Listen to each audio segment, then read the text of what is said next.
कांग्रेस नेत्री प्रियंका गांधी की राजनीतिक सलाहकार, कांग्रेस पार्टी के महासचिव और कांग्रेस का बड़ा चेहरा माने जाने वाले आचार्य प्रमोद कृष्ण आज सीहोर पहुंचे। मुख्यमंत्री शिवराज सिंह चौहान के गृह जिले मुख्यालय सीहोर पर उनका आगमन आज हुआ, जिसे अब मध्य प्रदेश में आयोजित होने वाले विधानसभा चुनावों से जोड़कर देखा जा रहा है। मीडिया से चर्चा करते हुए आचार्य प्रमोद कृष्णन ने बेबाक अंदाज में अपने विस्तार व्यक्त किए। इस दौरान उन्होंने मध्य प्रदेश की भाजपा सरकार पर जमकर निशाना साधा। मीडिया से चर्चा करते हुए उन्होंने मध्य प्रदेश की शिवराज सरकार को महापापी तक कह डाला। उन्होंने कहा कि वर्ष 2018 में हुए आयोजित विधानसभा चुनावों में जनता ने कमलनाथ और कांग्रेस को चुना था। भाजपा ने अपनी राजनीतिक रसूख और रुपयों का दुरुपयोग करते हुए जनता के द्वारा चुनी गई कांग्रेस की सरकार को गिरवा कर पुनः भाजपा की सरकार बनाई है। वह एक गहरा राजनीतिक पाप है। ऐसे में उन्होंने मीडिया से चर्चा करते हुए क्या कुछ कहा, हम आपको सुनवाते हैं।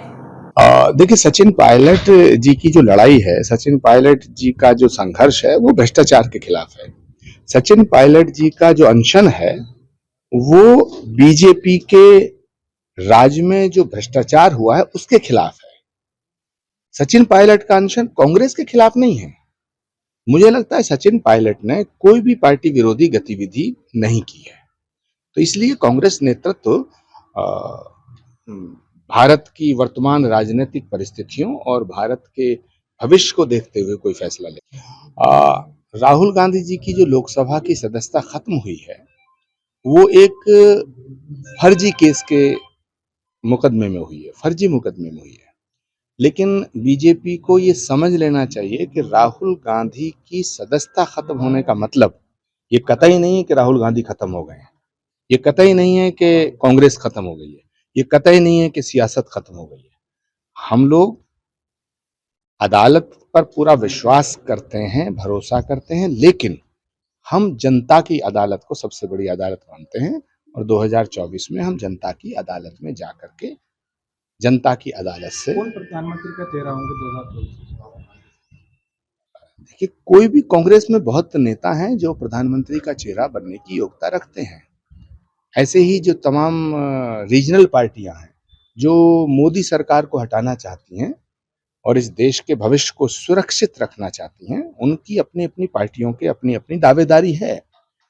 ममता जी की पार्टी चाहती है कि ममता जी चेहरा हों, नीतीश कुमार जी की पार्टी चाहती है नीतीश कुमार चेहरा हों, अखिलेश यादव जी की पार्टी चाहती है वो चेहरा हों, शरद पवार जी की पार्टी चाहती है वो चेहरा हों।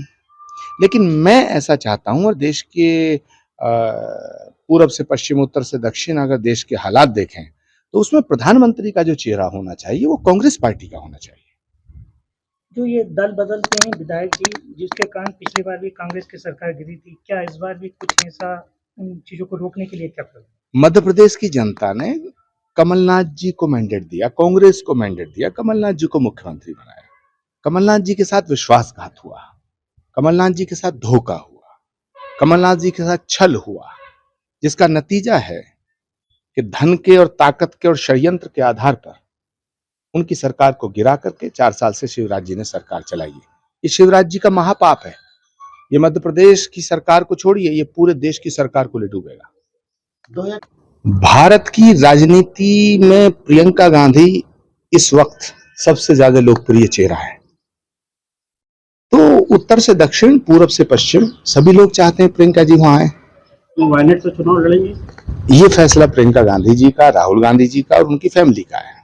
नीतीश जी ने कल जो विपक्षी दलों की उनकी बैठक करी थी राहुल जी के साथ और अखिलेश जी के साथ, जो लोग मोदी सरकार को हटाना चाहते हैं वो एकता का प्रयास कर रहे हैं। मैं भी चाहता हूं कि एकता बने। तो अभी तो बहुत बैठकें होंगी, अभी कोई अंतिम बैठक नहीं है। बैठकों का दौर चलेगा, देश का सवाल है। अब ये बैठकों का दौर चलेगा, फैसलों का दौर चलेगा, फिर जनता की अदालत का फैसला आएगा। सीहोर से कवि छोकर की रिपोर्ट।